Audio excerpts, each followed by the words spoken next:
ប្រវត្តិយោធាអង្គរអាណាចក្រអង្គរមិនមែនក្លាយជាមហាអាណាចក្រដោយសារតែប្រាសាទតែប៉ុណ្ណោះទេ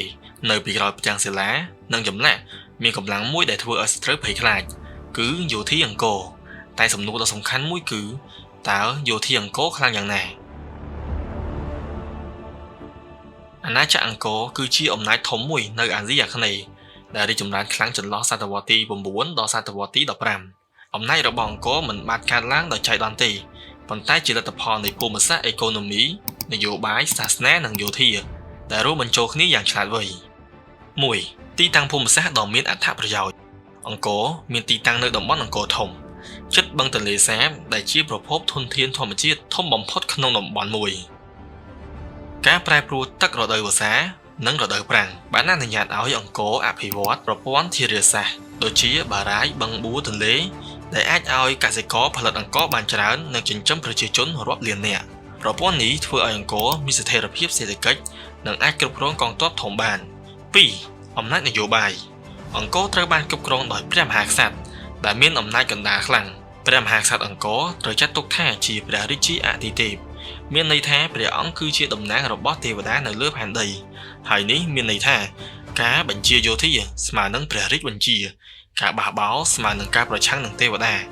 ប្រព័ន្ធនេះធ្វើឲ្យប្រជាជននិងយោធាមានភាពស្មោះត្រង់ខ្លាំងចំពោះរដ្ឋ 3. សាសនាព្រហ្មសាសនានិងពុទ្ធសាសនាមហាយានមានតួនាទីសំខាន់ក្នុងការរឹតបន្តឹងអំណាចអង្គរប្រាសាទធំៗដូចជាអង្គរវត្តអង្គរធំបាយ័នមិនត្រឹមតែជាកន្លែងបូជាទេប៉ុន្តែជានិមិត្តរូបនៃអំណាចនិងការគ្រប់គ្រងសាសនាបានធ្វើឲ្យអំណាចនយោបាយនិងយោធាមានភាពស្របច្បាប់និងគួរឲ្យគោរព 4. មូលដ្ឋានអំណាចយោធាដោយសារតែមានប្រជាជនច្រើននិងអាហារគ្រប់គ្រាន់អាណាចក្រអង្គរអាចបង្កើតយោធាធំដែលរួមមានយោធាជើងទឹកយោធាថ្មើរជើងយោធាដឹកនាំដោយមេទ័ពប្រមុខដែលស្មោះត្រង់យោធាអាណាចក្រអង្គរមិនត្រឹមតែការពារអាណាចក្រទេប៉ុន្តែថែមទាំងពង្រីកអំណាចទៅលើប្រទេសចម្ប៉ាដែនដីឡាវនិងតំបន់ខ្លះនៃសៀមបុរាណហើយអង្គរជាអំណាចតំបន់អំណាចរបស់អាណាចក្រអង្គរគឺជាមហាអំណាចក្នុងអាស៊ីអាគ្នេយ៍ដែលគ្រប់គ្រងដែនដីដ៏ធំនិងមានឥទ្ធិពលវប្បធម៌យ៉ាងខ្លាំងនៅលើប្រទេសជិតខាងរចនាសម្ព័ន្ធយោធាអង្គររចនាសម្ព័ន្ធយោធាអង្គរមិនមែនជាកងទ័ពប្រមូលបណ្ដោះអាសន្នពេលមានសង្គ្រាមទេរចនាសម្ព័ន្ធនេះគឺជាប្រព័ន្ធយោធាដែលភ្ជាប់ជាមួយរដ្ឋសាសនានិងសង្គមដោយមានការរៀបចំយ៉ាងម៉ឺងម៉ាត់ហ្មត់ចត់និងមានវិន័យខ្ពស់ 1. ការគ្រប់គ្រងនិងការបញ្ជាការព្រះមហាក្សត្រគឺជាមេបញ្ជាការយោធាធំជាងគេការបញ្ជាយោធាត្រូវចាត់ទុកថាជាព្រះរាជបញ្ជាដែលមិនអាចប្រឆាំងបានក្រោមព្រះមហាក្សត្រមានមេបញ្ជាការយោធានិងមន្ត្រីជាន់ខ្ពស់ដែលទទួលខុសត្រូវលើតំបន់និងកងទ័ពនីមួយៗប្រព័ន្ធនេះធានាថាការបញ្ជាមានលំដាប់លំដោយនិងការអនុវត្តមានប្រសិទ្ធភាព 2. កងទ័ពថ្មើរជើងកងទ័ពថ្មើរជើងជាកម្លាំងចម្បងបំផុតរបស់យោធាអង្គរកងទ័ពថ្មើរជើងភាគច្រើនមកពីប្រជាជនកសិករដែលត្រូវបានហ្វឹកហាត់សម្រាប់សង្គ្រាមភារកិច្ចរបស់កងទ័ពថ្មើរជើងរួមមានការពារទីក្រុងនិងប្រាសាទប្រយុទ្ធផ្ទាល់ជាមួយសត្រូវគ្រប់គ្រងដែនដីបន្ទាប់ពីឈ្នះសង្គ្រាមកងទ័ពថ្មើរជើងគឺជាមូលដ្ឋាននៃអំណាចយោធារបស់ក្រុងអង្គរ 3. កងទ័ពសេះកងទ័ពសេះមានតួនាទីសំខាន់ក្នុងការវាយប្រហារលឿននិងការប្រយុទ្ធចល័តកងទ័ពសេះត្រូវបានគេប្រើសម្រាប់វាយជួយទ័ពសត្រូវបំបែកការរៀបចំរបស់សត្រូវតាមដានសត្រូវដែលដកថយកងទ័ពសេះជួយបង្កើនល្បឿននិងភាពបត់បែនក្នុងសង្គ្រាម 4. ដំរីសង្គ្រាមដំរីគឺជានិមិត្តរូបអំណាចយោធាអង្គរវាមានតួនាទីយុទ្ធសាស្ត្រនិងផ្លូវចិត្តតួនាទីរបស់ដំរីរួមមានបំបែកជួរកងទ័ពសត្រូវធ្វើឲ្យសត្រូវភ័យខ្លាចហើយក៏ជាវេទិកាសម្រាប់មេបញ្ជាការនៅក្នុងសង្គ្រាមបុរាណដំរីអាចផ្លាស់ប្ដូរលទ្ធផលសមរភូមិបាន 5. កងទ័ពជើងទឹកដោយសារអង្គរជាអាណាចក្រដែលពឹងផ្អែកលើតំបន់ទឹកកងទ័ពជើងទឹកមានសារៈសំខាន់យ៉ាងខ្លាំងភារកិច្ចរបស់កងទ័ពជើងទឹករួមមានការវាយប្រហារតាមទន្លេការដឹកជញ្ជូនយោធាការការពារទន្លេសាបនិងប្រព័ន្ធទឹកសង្គ្រាមជាមួយនឹងអាណាចក្រចម្ប៉ាបានបង្ហាញថាអ្នកគ្រប់គ្រងតំបន់ទឹកគឺជាអ្នកគ្រប់គ្រងសង្គ្រាម 6. ការជ្រើសរើសនិងការហ្វឹកហាត់ទាហានអង្គរមិនមែនជាទាហានជួលទេប៉ុន្តែជាប្រជាជនដែលត្រូវបំពេញកាតព្វកិច្ចចំពោះរដ្ឋការហ្វឹកហាត់ទាហានរួមមានការប្រើអាវុធវិន័យកងទ័ពការគោរពព្រះរាជបញ្ជាវិន័យនិងការស្មោះត្រង់ជាគន្លឹះនៃអំណាចយោធាអង្គរអាវុធនិងឧបករណ៍យោធាអង្គរអំណាចយោធាអង្គរមិនបានកើតឡើងដោយចំនួនទាហានប៉ុណ្ណោះទេ ប៉ុន្តែកើតឡើងពីអាវុធឧបករណ៍និងការប្រើប្រាស់យ៉ាងឆ្លាតវៃដែលសមស្របនឹងភូមិសាស្ត្រនិងសង្គ្រាមក្នុងតំបន់អាស៊ីអាគ្នេយ៍ចម្លាក់នៅប្រាសាទអង្គរវត្តនិងបាយ័នជាផុសតាងយ៉ាងច្បាស់លាស់បង្ហាញពីអាវុធយោធាអង្គរក្នុងស្ថានភាពប្រយុទ្ធពិតប្រាកដ 1. ដាវខ្មែរដាវជាអាវុធសំខាន់បំផុតមួយរបស់យោធាអង្គរលក្ខណៈរបស់ដាវខ្មែរគឺមុតខ្លាំងរឹងមាំសមស្របនឹងការប្រយុទ្ធដាវត្រូវបានប្រើទាំងក្នុងសង្គ្រាមនិងជានិមិត្តរូបនៃអំណាចនិងកិត្តិយសរបស់ទាហានចម្លាក់អង្គរវត្តបានបង្ហាញទាហានកាន់ដាវក្នុងសមរភូមិជាច្រើន 2. លំពែងលំពែងជាអាវុធដែលប្រើប្រាស់ដោយទូលំទូលាយដោយសារតែផលិតងាយនិងមានប្រសិទ្ធភាពខ្ពស់កងទ័ពថ្មើរជើងនិងកងទ័ពសេះប្រើលំពែងជាអាវុធសំខាន់តួនាទីរបស់លំពែងរួមមានវាយសត្រូវពីចម្ងាយមធ្យមបង្កើនការការពារប្រើសម្រាប់ទប់ដំរីឬសេះរបស់សត្រូវ 3. ស្នៃឬក៏ព្រួញស្នៃឬក៏ព្រួញប្រើសម្រាប់វាយពីចម្ងាយមុនពេលប្រយុទ្ធផ្ទាល់ការប្រើប្រាស់ស្នៃនិងព្រួញបំបាក់ទឹកចិត្តសត្រូវបង្ករបួសមុនសមរភូមិគាំទ្រកងទ័ពថ្មើរជើងនិងកងទ័ពដំរីព្រួញជាអាវុធសំខាន់ក្នុងសង្គ្រាមក្នុងព្រៃ 4. ខែលការពារខែលជាឧបករណ៍ការពារសំខាន់សម្រាប់ទាហានខែលអង្គរភាគច្រើនធ្វើពីឈើស្បែកឬលោហៈស្រាលតួនាទីរបស់វារួមមានការពារព្រួញការពារការវាយដោយដាវជួយរក្សាជួរកងទ័ព 5. អាវការពារឬអាវក្រោះអាវការពារមិនមែនទាហានគ្រប់គ្នាមានទេប៉ុន្តែសម្រាប់តែមេបញ្ជាការនិងទាហានជាន់ខ្ពស់ប៉ុណ្ណោះអាវការពារធ្វើពីស្បែកឬលោហៈស្រាលពាក់សមស្របនឹងអាកាសធាតុក្តៅ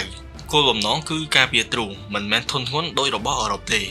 6. ឧបករណ៍សម្រាប់ដំរីសង្គ្រាមដំរីត្រូវបានបំពាក់ជាមួយកៅអីឈើសម្រាប់មេបញ្ជាការអាវការពារសម្រាប់ខ្លួនដំរី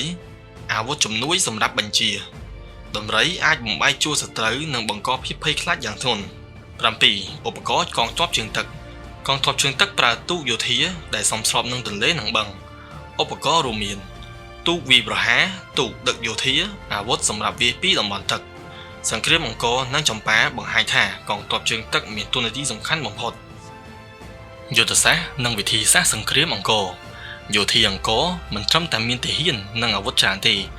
ប៉ុន្តែមានយុទ្ធសាស្ត្រនិងវិធីសាស្ត្រសង្គ្រាមដែលសមស្របយ៉ាងខ្លាំងជាមួយនឹងភូមិសាស្ត្រអាកាសធាតុនិងធនធាននៅអាស៊ីអាគ្នេយ៍សង្គ្រាមរបស់អង្គរគឺជាការរួមបញ្ចូលរវាងការរៀបចំផែនការភូមិសាស្ត្រទឹកវិន័យនិងសង្គ្រាមផ្លូវចិត្ត 1. ការប្រើប្រាស់ភូមិសាស្ត្រអង្គរស្ថិតនៅតំបន់ព្រៃទន្លេនិងបឹងធំៗដែលក្លាយជាអាវុធធម្មជាតិបានយុទ្ធសាស្ត្រសំខាន់ៗរួមមានការប្រើព្រៃសម្រាប់លាក់កងទ័ពវាយប្រហារដោយមិនឲ្យសត្រូវដឹងមុន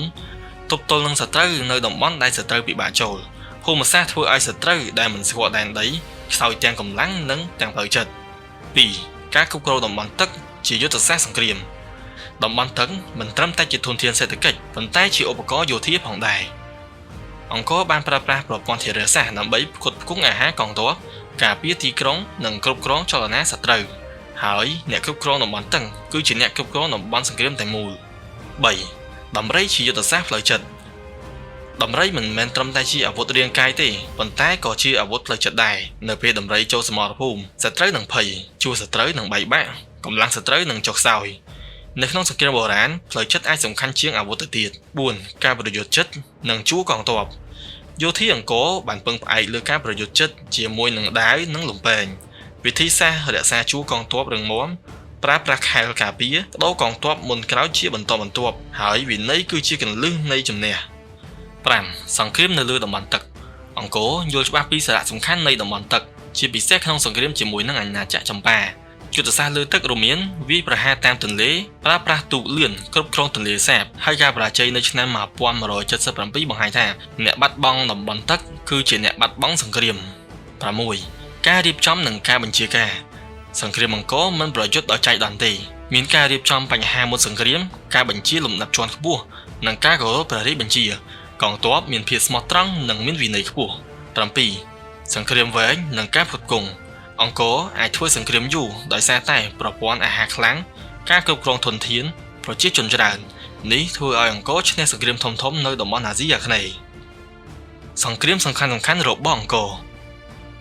អំណាចយោធាអង្គរមិនត្រឹមតែបង្ហាញតាមរយៈប្រាសាទនិងចម្លាក់ទេប៉ុន្តែបង្ហាញយ៉ាងច្បាស់តាមរយៈសង្គ្រាមធំៗដែលបានកំណត់ទិសដៅប្រវត្តិសាស្ត្រខ្មែរនិងតំបន់អាស៊ីអាគ្នេយ៍សង្គ្រាមសំខាន់បំផុត2ដែលបង្ហាញអំណាចនិងការប្រែប្រួលអង្គរគឺសង្គ្រាមអង្គរនិងអាណាចក្រចម្ប៉ា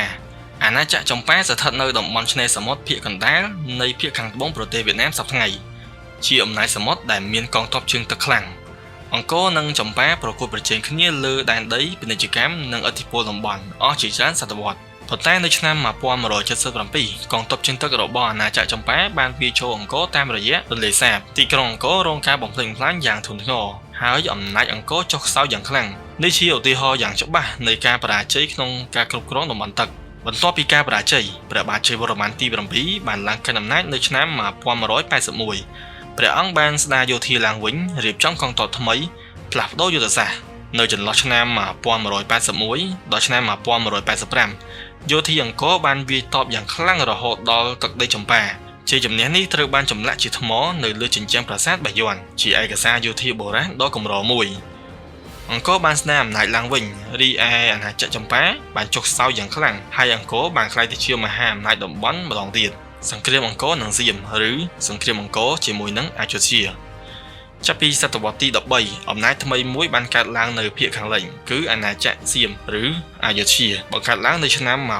1351អយុធ្យាមានយោធាចល័តនិងរចនាសម្ព័ន្ធរដ្ឋថ្មីដែលបង្កការគំរាមកំហែងដល់អង្គរ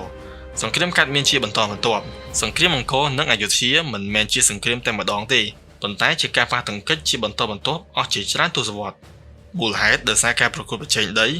និងបញ្ហាផ្ទៃក្នុងរបស់អង្គរហើយនៅឆ្នាំ1431កងទ័ពអយុធ្យាបានវាយយកអង្គរធំនេះគឺជាចំណុចបំលែងធំនៅក្នុងប្រវត្តិសាស្ត្រខ្មែរអង្គរមិនអាចរក្សាអំណាចយោធាដូចមុនបានទៀតប៉ុន្តែបន្តផ្លាស់ទីទៅភាគខាងត្បូងបន្ទាប់ពីនោះនៅឆ្នាំ1431ដល់ឆ្នាំ1440ព្រះបាទពញ្ញាយ៉ាតបានលើកទ័ពវាយយកក្រុងអង្គរឡើងវិញហើយនឹងបានផ្លាស់ទីរាជធានីទៅទួលបាសាននិងបន្តទៅចតុមុខដែលជារាជធានីភ្នំពេញសព្វថ្ងៃទោះបីអង្គរធ្លាក់ចុះជារយក៏ដោយមរតកយោធានៅតែបន្តរស់ដូចជា 1. មរតកក្នុងវប្បធម៌ចម្លាក់ប្រាសាទរឿងព្រេងប្រវត្តិសាស្ត្រក្បាច់គុននិងយុទ្ធសាស្ត្របុរាណទាំងនេះជាភស្តុតាងថាយោធាអង្គរមានឥទ្ធិពលយូរអង្វែង 2. មរតកក្នុងប្រវត្តិសាស្ត្រយោធាអង្គរជាគំរូនៃការរៀបចំរដ្ឋការគ្រប់គ្រងធនធានការប្រើប្រាស់យុទ្ធសាស្ត្រតាមភូមិសាស្ត្រអ្នកស្រាវជ្រាវជាច្រើនចាត់ទុកអង្គរជាមហាអំណាចយោធាក្នុងប្រវត្តិសាស្ត្រអាស៊ីអាគ្នេយ៍ 3. មរតកជាតិនិងអត្តសញ្ញាណជាតិសពថ្ងៃយោធាអង្គរក្លាយជានិមិត្តរូបនៃភាពរឹងមាំភាពអត់ធ្មត់និងការរួបរวมរបស់ជាតិខ្មែរជាអតីតកាលដែលបានបន្តបណ្ដុះបណ្ដាលការយល់ដឹងនិងមោទនភាពជាតិដល់ជំនាន់ក្រោយអង្គរមិនមែនជាប្រាសាទទទេដែលនៅស្ងៀមក្នុងព្រៃទេនេះជាភស្តុតាងថាមួយពេលមួយមានអំណាចយោធាដែលអាចបង្កើតនិងការពារអរិយធម៌មួយអស់ជាច្រើនទសវត្សរ៍អ្វីបើយោធាអង្គរបានធ្លាក់ចុះប៉ុន្តែមិនដែលបាត់បង់ពីប្រវត្តិសាស្ត្រខ្មែរទេជាចុងក្រោយខ្ញុំសូមបួងសួងដល់វត្ថុស័ក្តិសិទ្ធិនិងដូនតាយោធាសម័យអង្គរតាមថែរក្សាបងកងទ័ពជួរមុខនិងប្រជាជនភៀសសឹកនៅតំបន់កំពុងមានសង្គ្រាមដោយសារការឈ្លានពានរបស់ចៅសៀម